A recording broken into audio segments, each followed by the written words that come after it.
Buen día, soy la doctora Ingrid Pamela Villafuerte Mesco, residente del segundo año de Medicina Legal y Ciencias Forenses. El día de hoy vengo a comentarles acerca de la hematología forense, que se incluye dentro del ámbito de la Medicina Legal y Ciencias Forenses desde el punto de vista criminalístico en la escena o lugar de los hechos. Bien, entonces comenzando acerca de la hematología forense como introducción, básicamente esta se considera a la aplicación de los conocimientos hematológicos, biológicos, médicos y criminalísticos al campo forense, basado en el estudio de la morfología, serología y bioquímica de la sangre.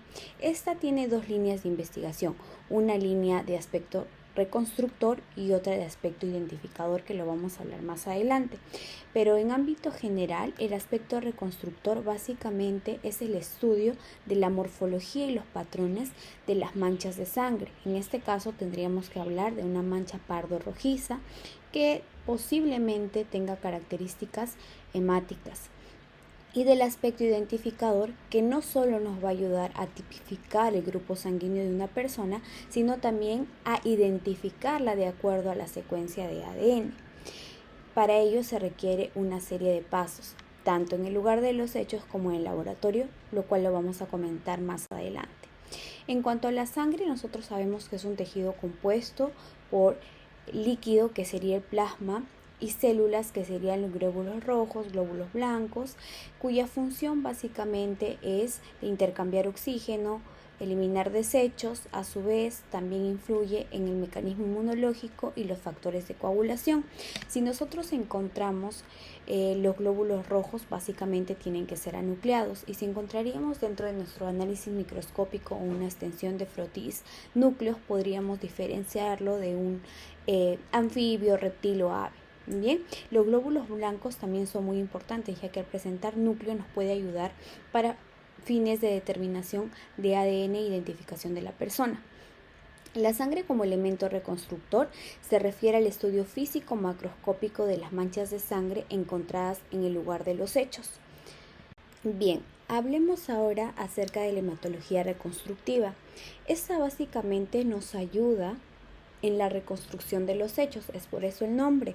Nos orienta a identificar la dinámica en la cual se produjeron los hechos, vale decir, la ubicación en la que se encontraba el cadáver.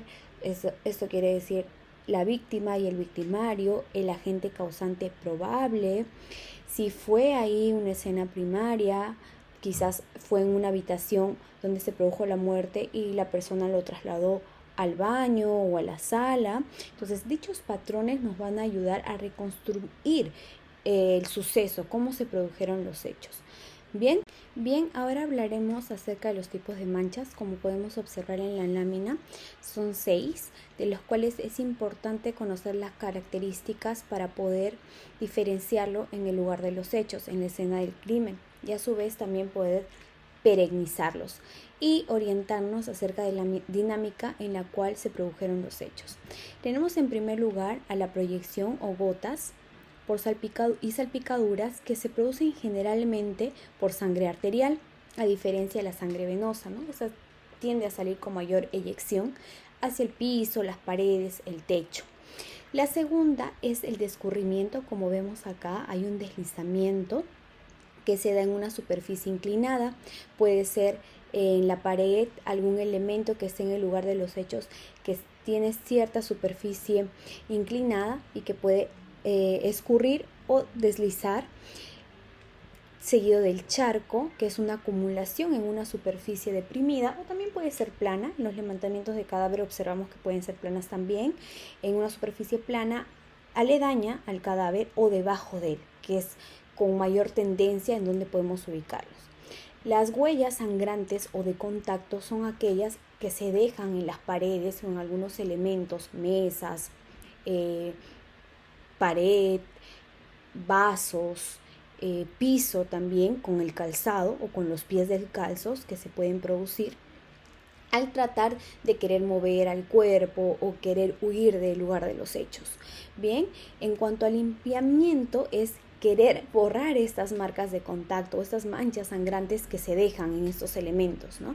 Entonces acá podemos ver en la imagen cómo tratan de borrar, pero no ha habido una eliminación de manera total. Hay parcialmente ciertas manchas pardo-rojizas que luego en el carácter identificador vamos a poder ayudarnos a determinar o a identificar a la persona del hecho delictuoso. Bien, seguido de la impregnación, es aquella mancha que traspasa la textura del soporte. Puede ser prendas de vestir, sábanas, entre otros. Hablando de la altura y angulación con la cual se pueden producir estas manchas de característica hemática, estas van a determinarse con un punto de corte, vamos a tomarlo el día de hoy, que puede ser 50 centímetros. Mientras la altura sea menor, los bordes generalmente tienden a ser más homogéneos, regulares. Mientras mayor es la altura, por ejemplo, más de 50 centímetros, algunos toman 30 centímetros en la literatura, los bordes tienden a ser más angulados, más espiculados y dejan ciertas manchas satélites o pueden ser circulares como pueden ser lineales. También es importante conocer la angulación en el cual se produjo y para ello nos ayuda los patrones de estas manchas de sangre. Acá podemos diferenciar en los diferentes grados. Vemos que a un ángulo más agudo se tiende a formar una cabeza y una cola, como podemos ver acá en el ángulo de 20 y 10 grados, el cual nos puede orientar también a la dirección en la cual se produjeron. Podemos ver este charco de sangre de color negruzco.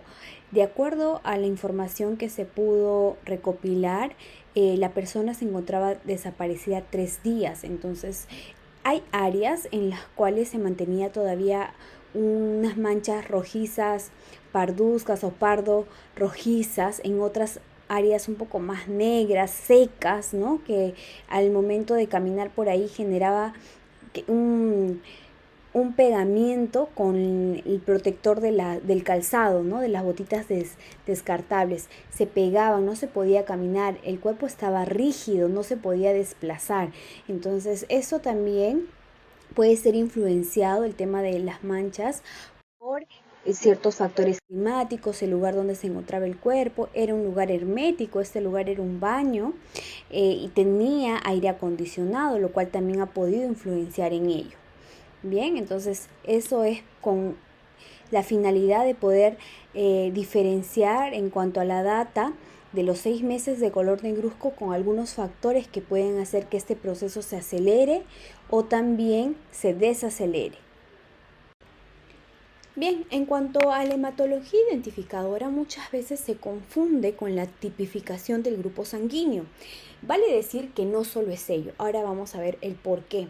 Es una serie de pasos que se da y que se incluye también a la tipificación del grupo sanguíneo, pero que no solo abarca ello. Bien, tenemos que el aspecto identificador se basa en el ensayo de orientación o presunción, en el ensayo de confirmación o certeza, en la investigación de la especie, esto quiere decir sangre humana o sangre animal, y en la tipificación de la sangre humana. Bien, cuando hablamos del carácter identificador, como les mencionaba, no solo es el grupo sanguíneo. Vamos a ver que hay una serie de acontecimientos que se producen para llegar a la identificación de la persona del hecho delictuoso. Bien, en primera instancia, en el lugar de los hechos, podemos obtener ciertas muestras que nos orienten que estamos hablando de una mancha de característica o de carácter hemático. Bien, encontramos una mancha pardo rojiza que puede ser fresca o una mancha seca. Si son visibles no hay problema, pero si son ocultas o invisibles nos podemos ayudar de ciertos métodos de luminiscencia. No confundir con las lámparas de Good, que mediante radiación ultravioleta nos ayuda a ubicar con mayor exactitud dónde están las manchas pardorrojizas que son visibles. La luminiscencia o la quimioluminiscencia que se produce con el luminol o el Blue Star Forensic son más específicos, son más detallados y detectan sangre oculta o lavada. Bien, en cuanto a la prueba de orientación, tenemos el test de Adler. En el lugar de los hechos lo podemos realizar, es sencillo, mediante el reactivo de Adler utilizamos un hisopo y ante la sospecha de un elemento que parece ser sangre, una mancha pardo rojiza, a determinar, reacciona con una coloración azul turquesa, parecido al de clorhidrato de cocaína. Bien, entonces ahí nos orientamos que es un elemento que tiene hierro, pero que puede ser sangre como otros que también contienen hierro. Entonces pasamos a la prueba de certeza. Estas pruebas de certeza ya se realizan en los laboratorios.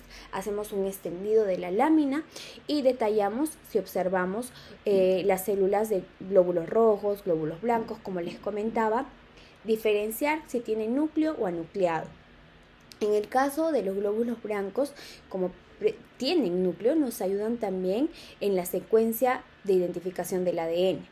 Bien, de caso en que se presente que la sangre ya se encuentre lisada, nos ayudamos de ciertas pruebas histológicas cristalográficas, las cuales son dos: el ensayo de Teichmann y el ensayo de Takayama. El ensayo de Teichmann básicamente calienta la hemoglobina y hace que ésta se convierta en hemina. Esta va a adoptar una coloración, como podemos ver en la imagen, parduzca, de cristales alargados. Bien, en cuanto al ensayo de Takayama, al utilizar el reactivo de Takayama, nos va a marcar también cristales, pero generalmente de color anaranjado y que tienen una forma de árbol, arboleada. Bien, hasta ahí ya confirmamos de que estamos hablando en el laboratorio de sangre. Ahora nos toca especificar, determinar si es sangre humana o sangre animal. Para eso tenemos dos métodos, utilizando la prueba de hexagón o el Erbsit-Sangret, en el cual básicamente el de hexagón es una prueba rápida, en el cual tiene dos bandas, la primera es del test y la segunda de la muestra que estamos utilizando. De ser positiva nos indica que estamos frente a una sangre humana y descartamos la sangre animal. Pasamos al siguiente paso, tipificar el grupo sanguíneo para orientarnos cada vez más o direccionarnos hacia la identificación de la persona del hecho delictuoso. En esta reacción, como todos conocemos, es una reacción antígeno-anticuerpo que nos va a determinar el grupo sanguíneo.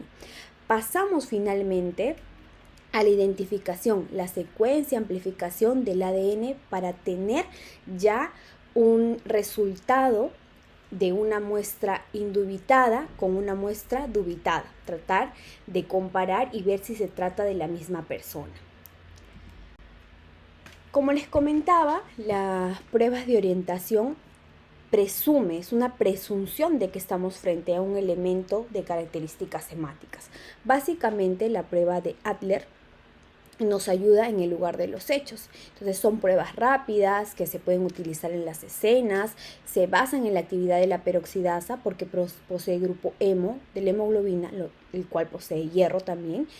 Y hay otros métodos también, como la reacción de la peroxidasa con el agua oxigenada va a generar un burbujeo, cual nos puede indicar que estamos frente a un elemento sangre que contiene el hierro u otro. La reacción de Adler que hablábamos también, que tiene una sensibilidad de 1 en 200.000, o sea, son sensibles, pero la especificidad es menor. Bien, básicamente el compuesto es de benzidina disuelta en ácido acético y el resultado es la coloración azulada que lo hemos visto previamente. Bien, como les comentaba al inicio, podemos encontrar al inicio de esta cadena, esta secuencia que acabamos de ver, manchas de sangre que no son visibles, que son ocultas o han sido lavadas. Bien, entonces aquí es importante determinar dónde se encuentran esas manchas. Para eso utilizamos la luminiscencia con el luminol, bien, cual tiene una sensibilidad de 1 en 1.000.000. Hay ciertas desventajas para utilizar el luminol, que se necesita tener el ambiente en total oscuridad y una vez preparado el insumo se tiene que consumir todo. Como podemos ver en la imagen, acá hay unas manchas que no son visibles a simple vista o que se pueden notar de manera parcial en la segunda cabina de un auto y que una vez utilizado el luminol por la quimioluminiscencia podemos detectarlo con mayor facilidad, hacer las pruebas. Ahí también podemos ayudarnos del test de Adler para ver si sale positivo o no, si es un elemento que contiene fierro o no. Entonces es muy importante utilizarlo en algunos casos, ¿no? Cuando no son manchas visibles. No desnaturaliza la sangre. Esto quiere decir, podemos identificar a la persona en su secuencia de ADN. Bien. Hay uno que es más específico, que genera también una quimioluminiscencia, pero mediante una reacción de fluorescencia, que es el Blue Star Forensic. La ventaja es que no se necesita tener todo el lugar oscuro. A diferencia del luminol, generalmente podemos visualizar las manchas entre 30 segundos a 3 minutos con el luminol. En este acápite del Blue Star Forensic podemos utilizarlo con mayor tiempo mientras se utilice las lámparas y los lentes anaranjados para poder observar las manchas. Bien, finalmente hablaremos acerca de la importancia de la hematología forense en el ámbito de la medicina legal. Como nosotros hemos podido escuchar y observar en las láminas que se han presentado, esto tiene una dirección o un enfoque un poco más criminalístico, pero cabe resaltar que la necropsia inicia desde el levantamiento de cadáver. Es por ello que los médicos legistas en formación, así como los médicos legistas ya asistentes, tengan que conocer o al menos tengan conocimientos básicos de importancia en cuanto a la medicina legal criminalística, que nos va a poder ayudar a homologar o a corroborar los eventos que se han suscitado con lo encontrado en los protocolos de necropsia. Es por ello que es importante que ambos sean una sumatoria en aras de obtener resultados confiables y que nos puedan ayudar a conocer el hecho delictivo y también al probable autor del mismo. Comenzaremos mencionando acerca de la importancia de las manchas hemáticas como evidencia. Bien, a través de los diferentes métodos y técnicas científicas ya mencionadas, como en un inicio les comenté acerca del test de Adler, que se puede hacer en la escena del crimen para que nos pueda orientar acerca de las manchas o fluidos que podemos encontrar. También tenemos algunas pruebas que se tienen que realizar en el laboratorio para tener la certeza de que estemos hablando acerca de una mancha pardo rojiza con características hemáticas. También las pruebas de especificidad como el Hexagon Opti, la cual nos va a indicar la naturaleza de esta mancha sanguínea, que puede ser animal o puede ser humana. Bien.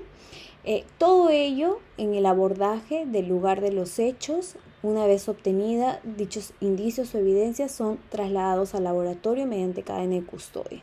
Y también son pruebas rápidas que nos van a precisar de un resultado rápido y que luego será corroborado en la tipificación de grupo sanguíneo y en las pruebas dubitadas e indubitadas de la secuencia del ADN con el fin identificador. Bien.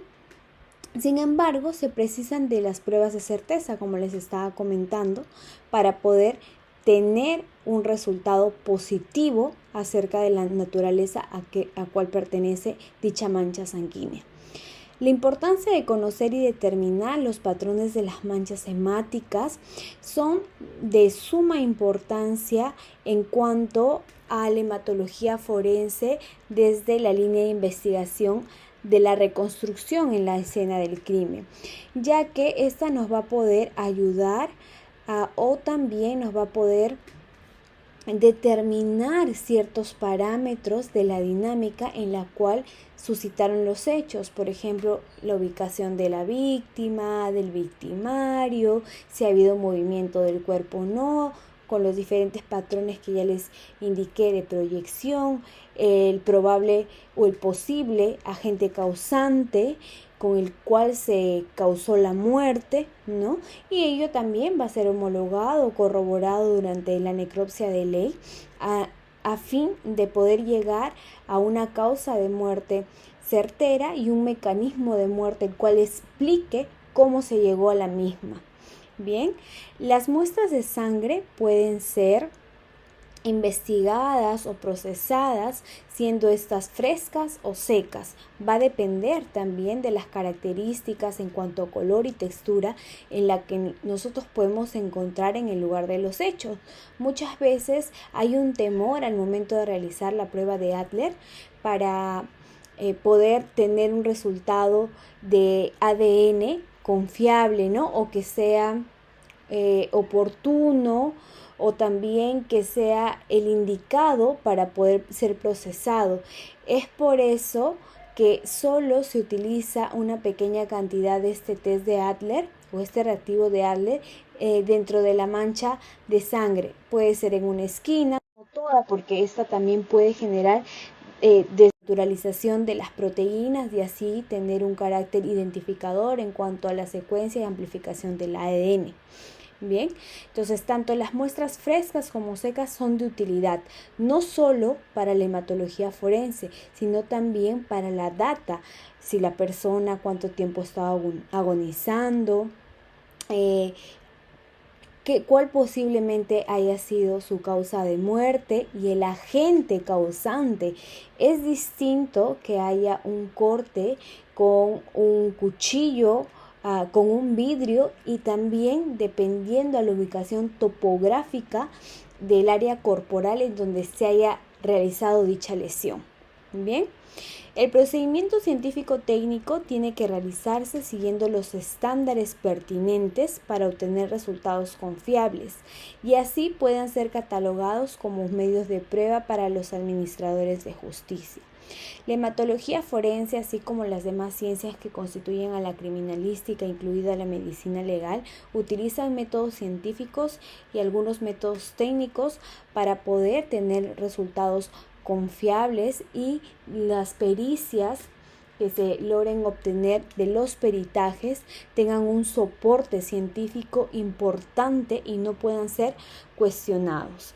Además de ello, dichos medios de prueba, ya que las pericias se convierten en medios de prueba para el fiscal y los administradores de justicia, puedan llevar a buen puerto dicha investigación en aras de conocer al victimario o al delincuente y se pueda brindar la justicia del caso.